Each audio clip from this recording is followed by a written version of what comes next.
अभी जा रहे थे, भूख लगी सख्त, तो ढूंढा तो ये लक्ष्मी चौक में बट कढ़ाई है। और पहले भी टेस्ट किया, अल्हम्दुलिल्लाह अच्छा टेस्ट है।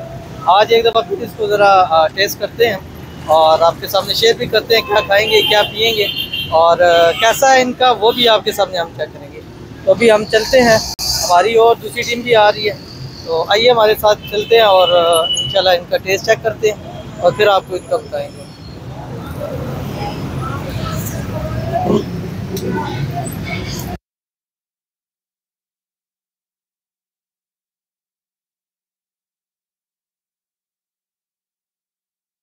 अभी यहाँ आ गए और बड़ी मुश्किलों से जगह मिली है हमें, बहरहाल जगह मिल गई है।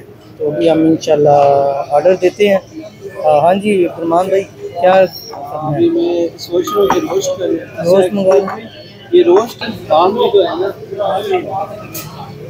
ठीक है, ये इसको ये कर लें। मैं सोच रहा हूँ यही कर लेते हाँ ये है, हैं, एक रोस्ट कर एक लेते हैं रोस्ट कर साथ लेते हैं, हाफ चिकन हाफ चिकन कढ़ाई कर लें, ये दो कर लेते हैं।